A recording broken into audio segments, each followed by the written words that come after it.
What's different? We are back. What's different? The sweater. It's a nice sweater. I got good compliments. On what? The sweater. I got people asking to buy them already. Check that out. See that? So, Combat Hour first apparel officially dropped. Available in all colors, all sizes. Let us know. let us know. All right, let's get into it. Good weekend? Yeah, man. Super Bowl weekend. Watched it. Had a few beers. It was alright, eh? I want to San Fran to win, but they didn't pull through. But it is Yeah, it what was a little it is. upsetting, but the halftime show got heat for some reason. I was reading. I didn't watch it. I know you're eating those hot chicken wings, Bro, dying, crying. I've never shit so bad in my life today. It hurt worse coming out than it was going in. Terrible. Let's talk about that new rock star, that Nope. Hard next. Hard next. All right. Marshmallow Marshmallow flavor. Stephen A. Smith. What do you think about him? He shouldn't be talking about MMA. I just think he should stick to other sports. It's just not his mojo, you know. Man, I think like whether what he says is good or not, it brings attention to the sport. Heat, yeah. He's like the most recognizable sports analyst. Name a more recognizable sports analyst in the game. Shaquille Right O'Neal. Yeah, hard next. So What? no one is gonna be like, yeah, Shaq's a better reporter than Stephen A. Smith. True. Stephen A. Smith, yeah, what he said is no one agrees with it. Donald Cerrone didn't quit, but it brings attention to it. It makes an audience that wouldn't normally see fighting eyeballs on the game. It's true. What else do we got for this weekend? We're gonna talk about the Jake Paul versus Gibb Was fight. there a controversy with another YouTuber that was building up a fight too, or? Well, he calls me out after. But I want to talk first round knockout. I want to talk about the other fights first, man. Did you watch any of the card? Okay, so there was 3 title fights and then the YouTube fight as the co-main event. The YouTube fight. So first you had Daniel Roman versus Akhmaliev, I think is his name. Hard to pronounce. Eastern European. He was like 9-0. One of those Eastern guys who's just been in the Olympic Games for way too long, and just comes into the pros and they get him a title shot, and he's a monster. Amazing fight. It was 115-113 on all 3 scorecards. Split decision went to Akhmaliev, so he won a unified title in his 10th fight, which is pretty impressive. It's pretty good. That was fight of the night for sure. I definitely want to reach out to Daniel Roman, trying to get him on the show, because I was just impressed with that dude a lot, even though he lost. I had it a draw.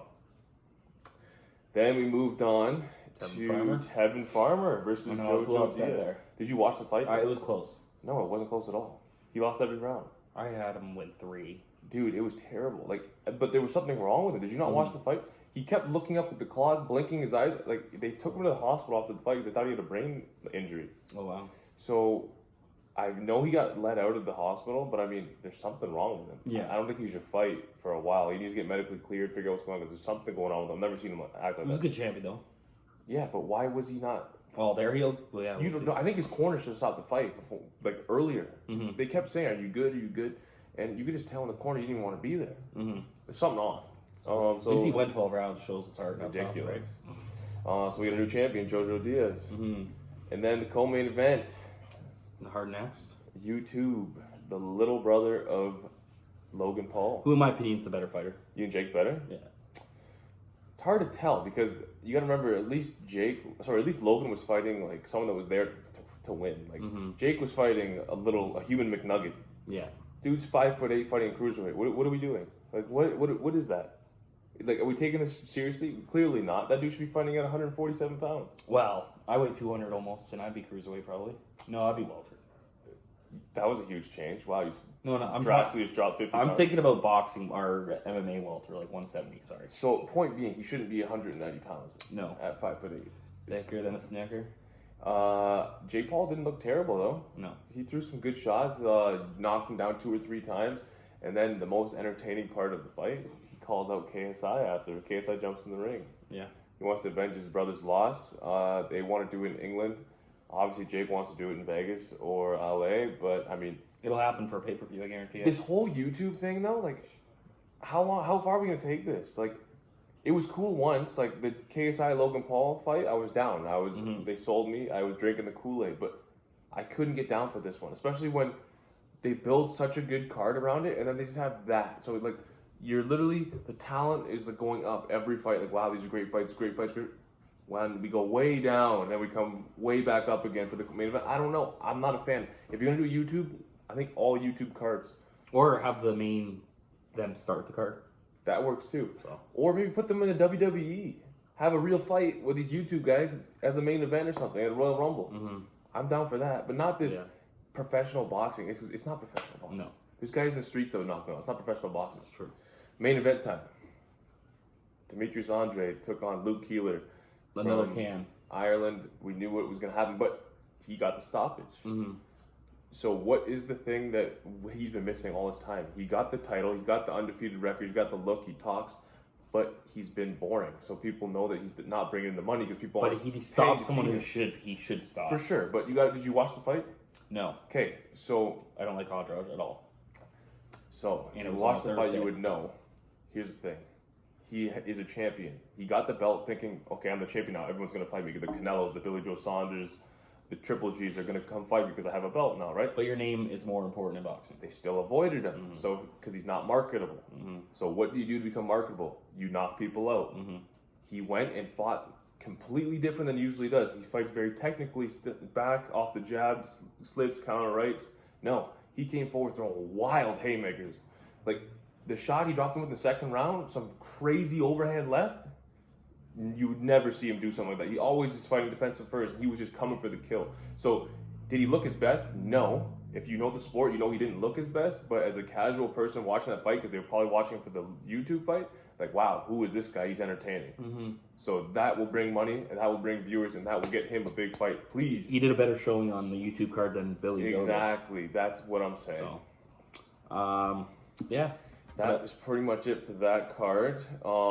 This weekend we're supposed to have Jose Ramirez, the unified 140-pound champion, take on Victor Postal in China. And why did it get canceled? There's a little disease going on over In your there. country? Yeah, my country. Yeah, apparently, guys, I'm half Asian, allegedly. But yeah, this fight, all jokes aside, was supposed to take place. I was excited for it on ESPN, but it was going down in China, and we all know what's going on in China. It's not good over there, so thoughts and prayers. It's a pay-per-view, but it's a bad pay-per-view, but it's a pay-per-view. But we're not going to talk about any of the prelims. We're not going to talk 247. about any of the early prelims. We're barely going to talk about any of the main card. Oh, wow, we're cutting them all. There's 3 fights I want to talk about. And starting off, the biggest mismatch of all time. Just trying to get a knockout on there. I love this fight. Derek Lewis versus Alir Latifi, Mr. 6'3" versus 5'8". It's my favorite fight in the card. It's my favorite fight. Hands down. If I'm picking one fight I can watch on this card, I'm watching Black Why are you Beach. coming off 2 losses and coming to fight Derek Lewis up a division? Because you got something wrong with your head. Did the front office say, "Oh, we hate Alir Latifi. Let's just do He this"? wants this fight. Why? I don't know. What's he gonna do to him? What can he do? I want to check the odds because I do want to put some money on. Dude, the odds are gonna be like, I guarantee Latifi's like a minus 1,000 dog. No, it's not even worth it. But I think he sticks it out for the first round. I think he'll give him the first I round. think he survives. Is he running or is he in the pocket? How's he gonna survive? I think it's going to look really boring for the first fight and first round, and then I'd say second round knockout. Man, I honestly think Derek Lewis punches him in the face, picks him up, and smashes him on the mat. And then you get to finally, we haven't seen it in a while because he's been going to decisions and stuff. I don't see this going out of the first round. Yeah. If the over-under is 2 rounds, I'm picking the under. That'd be a nice bet. I don't know what it is, but I would assume it's probably 2 rounds. Yeah. Look for an early knockout, devastating fashion. Easy money bet. Knocking Latifi back down to light heavyweight. Maybe out of UFC. Maybe to middleweight. That's crazy.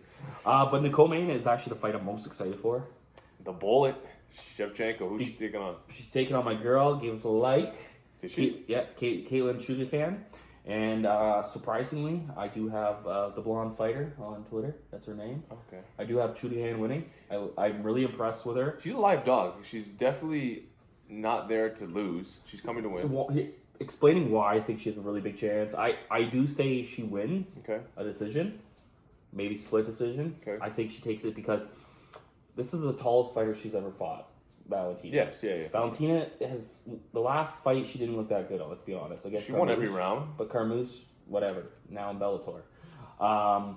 Carmouche, what'd she do? She stood there and just didn't do anything. No movement, just took shots. Shudahan is a world-class striker, and she's lanky and tall. Mm-hmm. So she keeps moving and has cardio for days. So she's not just going to stand there the whole fight. Yeah. She could point up. As long as she doesn't get caught, I think she could outpoint her. How's her ground game, though? She's a brown belt in jiu-jitsu. She's a really good for back. And I just think the size is going to be a lot different than what Shevchenko is used to. And Shevchenko thinks her attitude is unstoppable, and she needs someone to kind of... Even if Shudahan doesn't win, she's going to have a fight, and it's going to be tougher than people are looking at. So win or lose, it'll be a good performance. It's going to be a good performance, but it's going to... I feel like she's overlooking Shudahan. See, I just don't know how I can pick against Valentina right now because she's undefeated in the division. She looked great against Nunes in the rematch where they had at 135 pounds. That was up a division. So we want to talk about size. Mm-hmm. Yeah, the Hudigan is big, but Shevchenko's been fighting people that are naturally, like, she shouldn't be fighting. Mm-hmm. I think it's Hudigan? Yeah. Is definitely more of a live dog than the last opponent she had. That girl just came to try to survive. Clearly didn't even try to win the fight. Got cut her next fight. Yeah. This girl's trying to win the fight. She's coming to win. So she's either going to come and look good in defeat or pull off the upset. I don't think she wins. I think Shevchenko wins a pretty decisive decision. But I think the other girl will have some moments. Yeah. The people that she's fought and will stand in front of her, Jessica Liz Carmouche, no one's really been able to... She hasn't fought a world-class striker to Joanna? But I was going to say Joanna, but Joanna is a huge, like, tiny compared to Shevchenko. For sure, yeah. Tiny. But she beat her 4 times. 3 Muay Thai, 1 in the fight, but there is such a huge size difference. There is, a mega size. You don't realize the size because Shevchenko's not huge. She's not like massive for the division, but she's way bigger than Joanna. And Joanna's tiny. Yes, tiny. I don't even think she would cut weight for 125. No, she should not have gone up. But she has a hard time making 115. Weird. She has a body type that's really like any pound. She also went and got a couple pounds put on her chest. Oh, yeah, so that doesn't help the weight cut out. For sure. If you know what I'm talking about. But we do have in the main event. Here we go. Oh my lord. John Jones versus Dominic Reyes. I'm excited to see John back because he did 3 fights in like very quickly last year. He's kicked us in 2 years without John Jones being in trouble. Wow. And he's taken some time off because he had a lot of injuries after that season he had last year. So it's good to have John back. Dominic Reyes is talking himself into an ass whipping, man. Mm-hmm. Like, does this guy not know who we're dealing with? Like, he's talking like he's this like next generation guy. They're like 700 days apart or something in age. Like, one's 32, one's 30. What do you mean you're this up-and-coming guy? You're 30. You're not some young kid. It's not Edwin Shabazian. Like, I don't know, man. I just think Dominic Reyes is talking himself into an ass whooping. Like, Anthony Smith and Thiago Santos didn't wind him up like this. I don't think this goes out of the second round. So what's your prediction before we get to mine? John Jones... Mortal Kombat style finish. Elbows off the bottom? No, I think he's gonna like body kick him and then elbow to the head, just vicious inside like clinch work. It's gonna look bad. Third round knockout for Dominic Reyes. And to answer Aiden's question, he says, "Why do you give Dominic Reyes so much of a chance?" To a point, I do think John Jones is overlooking him. I'm not saying, you know me, I'm a huge John Jones fan. I think he's the greatest of all time. Okay. I'm more just going off a gut feeling. Like when I knew Weidman was going to be Silva. I just have these gut feelings, and I figure that. It's just more of a gut feeling that I'm just taking the chance. I do have him third round. I think he's going to catch him with a right hand, just similar to the Weidman. Left hand, similar to the Weidman fight. His takedown offense is going to hold up against John Jones, and I do think he might outstrike him on the feet with his hands. I think John Jones is just going to come in over cocky, and sometimes it is time for a new champion, and sometimes this loss is going to make him a better person and make him come back stronger. Honestly, I can't say I'm not knowledgeable. It's a risky bad prediction, but I just think John Jones, too, has always had trouble with what? Taller. Don't say size. Don't say taller size. Fighters. Let me explain to you why John Jones is going to just steamroll him. Everyone's saying how Dominic Reyes is so big. He's massive. Yeah, he's a big dude. But guess who's bigger? John Jones. Guess who's taller? John Jones. No, John Jones is in shorter. Nope. Look 6'5" to 6'4". Look at them standing beside each other in the face-off. John Jones is at least an inch taller than them. Taller, bigger, stronger, longer arms, wider. What measure of size are we going with here where Dominic Reyes is all of a sudden bigger? Like, it doesn't, I don't see it. It doesn't exist. Has he dealt with big punches before? Yes, he has. Has he dealt with guys who hate wrestling, can't go to the ground? Yes. What do you mean? I don't know what he does what is so good about it. The only thing he can do to win this fight is walk him onto a left hand. That's it. Is it possible? Yeah. But he doesn't have the tools to walk a fighter onto a shot like Conor does. So it's not like we're all like, oh, Conor only has his left hand. Yeah, but we've seen at the top level that Conor can walk you onto that shot no matter who you are. Everyone. Who has he beaten? Chris Weidman? Coming off of 15 knockout losses? And he didn't beat Volkan. That's the biggest robbery I've ever seen. Jared Cannonier coming down from heavyweight, who's now a middleweight? Like, don't get me wrong, Cannonier's a dog. I love Cannonier. That's not the same fight. But it's not the same guy it is now. I don't know what he has done for people to think that he's going to... Vince Prue? No. I'm just kidding. That to make people think that he's going to walk John onto that left hand. I just don't see it. Mm-hmm.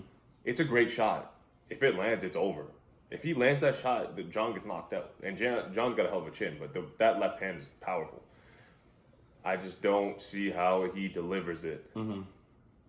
But it's going to be a good weekend. Don't hate on me saying that you only don't want to show because of me. No, I'm just kidding. It's more of a gut prediction than anything. We got some good boxing this weekend as well. Mm-hmm. On Showtime, we got Gary Russell coming back, fighting undefeated Olympic champion, bronze medalist. So this is at least somewhat of a test compared to what he's been fighting recently. Mm-hmm. That'll be a Showtime. That's it for boxing? No. And then one of my top 5 fighters. Co-main event, Guillermo Rigondeaux is making his return as well. And then what do we got on the British side? Got Kell Brook versus... I don't even know who he's fighting. Some kind of a can, I think. Tomato soup. At 154, though, which is interesting. Yeah. Because if he wins that fight, then he's in the mix with the Charlos, the Harrisons, the Laras, the Hurd versus Kell Brook. J-Rock Williams. That division is on fire, man. I would love to see him fight any of those guys. And Kell Brook's a machine. You want Hurd versus Kell Brook? I would not want that because I love both of them. That's a hard fight to pick. Yeah. I think I would give Kell Brook a good chance to beat Tony Harrison just because Tony Harrison's chin is very questionable. Good bitch. He's the same. He looks like a loser blowing kisses and stuff. Usman's going to wipe that ass. So people are saying that's fixed. Whether it's made up or not, it doesn't really matter. Who cares? It's entertainment. Quit putting too much thought into things. Yeah. Just let it go with the flow. At the end of the day, they're getting in a ring and they're going to lace up their boots. Or no, they don't wear boots, but... Lace up their gloves. And they're going to put hands to mouth. So I'm sure, hands to mouth. But what I really want to talk about is the Dylan White situation with Andy Ruiz. Hold on, I want to talk a little more with this Usman thing. Oh, okay. Masvidal and Wilder always are saying, I'm going to kill that guy, and then Masvidal even goes a step further with the gun, goes like that. I don't want to hear guys talking about killing people and fighting, man. It's a barbaric sport, but it's still a sport. There's levels to this. Like we're not going out and stomping on people. He's letting it get to his game.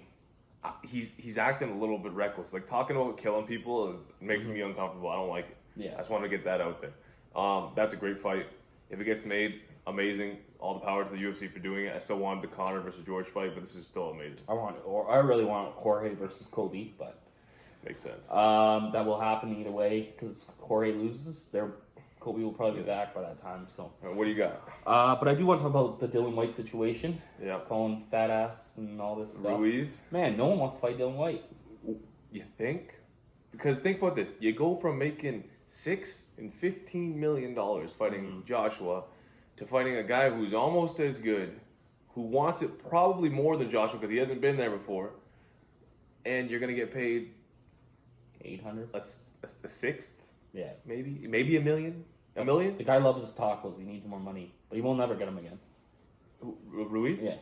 I mean, if you beat Dylan, guess where you're heading? Title shot. It's true. So take the fight. It's true. I don't know who's ducking who because no one really knows when it comes to boxing politics. It's all smoke and mirrors. I'm assuming Ruiz is ducking Dylan. Oh, for sure. And the last thing I want to talk about is it's almost finalized. Well, it's close to finalized. Is Usyk versus Chisora. Oh my please. But still, Mike says that Chisora is going to damage him up. But this is one of the fights that I wanted for our 12 days of fighting in December. And it's coming true. Thank God, boxing fans. I mean, boxing gods are doing one for us. This is a sensational fight. We're finally going to see the fraud that Usyk is. If he wins, smile on my face. Even if Usyk wins, which I don't think he will, he's getting battered. At some point, he will get touched with the right hand over the top, and his body, his rib cage, You'll will be straighten his caved teeth in. for him. Jesus, why do you hate on Usyk? I just can't stand him. He's a pie. He's a Pulev. Pulev will probably beat him at heavyweight. Speaking of Pulev, that's pretty close to being signed for Joshua in England. God. So Joshua's homecoming will be against Pulev, and then Eddie Hearn is putting a deal in place, hopefully to offer $100 million guaranteed plus pay-per-view points and a 50-50 split to Wilder Fury winner in Saudi Arabia though. It'll happen. Whatever. We're still watching it from home on a couch. What do you think is a better way to go? Get the trilogy out of the way and then fight Joshua, or fight Joshua then fight the trilogy after, the Wilder Fury trilogy? You got to do the trilogy. You think so? Yeah. I don't think it's. We'll see. We'll see how it plays out. It depends how this fight goes. I think it depends how the second fight goes. But fan questions. And I answered Aiden's about the Jones question. So God Mode MMA says, are the championship fights in UFC 247 locks this weekend? So Shevchenko and... Oh yeah, they're not people who pull out necessarily. No, locks as in, are they like guaranteed wins? You don't think so? I don't think so at all. I mean, my betting advice is clearly hit and miss, but I would say locks.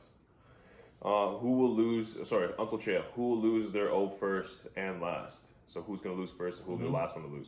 Wilder, Fury, Israel Adesanya, or Khabib?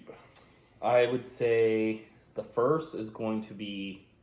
Well, you got to remember, Wilder and Fury fight first between all of those guys. So it's going to be one of those two. So unless we get a draw. Unless we get another draw. So I do have Fury losing his first. Okay. And the last is going to be Khabib. I would say Izzy's going to lose his too, but... When does Izzy fight? He fights next month, I'm pretty sure, but he's going to lose to Romero. Yeah. First one is going to be Wilder. Everyone's going to lose their O, is what I'm going to say this year, except for Wilder. I think everyone loses their O except for... Sorry, no. Fury is going to stay undefeated. He beats Wilder. So Wilder's the first one to lose his O. Then Israel will lose to Romero. And Khabib will beat Tony. So Don't ever say that. Khabib will be the last one to lose his O. And I don't know who it's going to be. Maybe George St. Pierre will be the one to take it or something. Okay, this one's a pretty lengthy one. From Jake Purdy.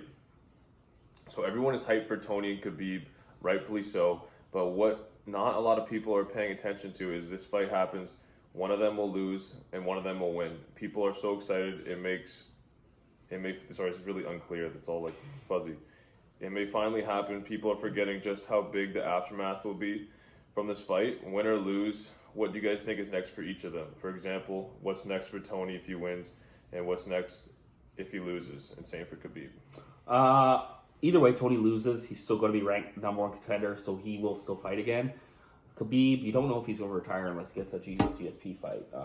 So I think, and to be fair, this fight should be a lot bigger than it's going to be, but it's only big in the MMA community. Fair. It's huge. It's not going to break numbers like many people think it's going to. No, the Cerrone Cowboy fight, Cerrone Conor fight would probably do better numbers. It's already done. They said 2 million buys, so yeah, which is crazy. But let's be real now. If Khabib loses, there will be an automatic rematch. I think if Khabib loses, it'll be rematch, and it'll be his last fight regardless. If Tony wins, I don't think he gives Khabib the automatic rematch because he had to wait so long for this title shot. I think what you see is Tony fights Conor if Tony wins. And he's a worse... And stylistically, Conor has a better chance of that. 100%, yeah. But it's still a hell of a fight. It's still a tough fight. Absolutely. We got one more. I would like to see Khabib honestly go up to welterweight and fight Usman. That would be my dream. But MMA Knockout asks 2 questions. Who's next for Conor McGregor? Nate Diaz. Good pick. I do think he's kind of... It's not a tune-up fight now. Like a little bit now, but... I think you're going to finally get trilogy wides because it's a draw. Second, he doesn't need Gaethje. Jorge is going to be booked. Why not just do the trilogy? Khabib's not going to be, or Tony's not going to be ready till Ramadan or that fight's over. Nate Diaz just makes sense. You guys heard me make my claim for why George was going to be the only guy that made sense to fill in for Conor's next fight. Clearly, it looks like that's not going to happen. What did I tell you my second bet was? If he doesn't fight George, it's going to be boxing. His next fight will be Manny Pacquiao. Watch. Really? Watch. Why is no one... There's no conversation with Manny's getting an opponent. No one's talking about who Manny's fighting next. And there's all these guys in a list for Conor to fight next. I don't know. It just seems kind of fishy. By this point in time... What about... Zuffa Boxing is heading off this year. Right. Khabib versus... What about if you had a boxing match between Conor, Floyd... 2020 Zuffa Boxing Day. So that's the next question by the MMA Knockout. Will Floyd actually fight Conor or Khabib in 2020? No. I would love to see Khabib get smashed. Why? So Khabib's people came out and said, yeah, we'll take the fight, but we want 11 rounds of boxing, 1 round of MMA. You wouldn't make it. You think you're getting 33 minutes in with Floyd? You won't get out of the second round. I'd be surprised you get out of the first round. If Floyd really wanted to eat you up and just slip, bang, bang, you go to sleep. But he might carry you a round or two just because that's the type of guy. But if he had that pressure to go that round, you're getting night-night. In the first round. You're not a boxer, Khabib. Dude, you can't even throw a jab. You got a lucky winging punch against Conor. Oh, my God. Yeah, I don't want to see... Because he was afraid of the takedown. I'm going to leave this with you guys, and I think we're going to end off. Will you buy a Floyd-Khabib pay-per-view boxing match? Let us know in the comments. And, by the way, the fight I want to see is Ali versus Conor McGregor. Because that manager is pissing me off. Like Ali Abdelaziz? Yeah. Jeez. Anything else you want to add? Endgame. Well. That would be a good fight, I think.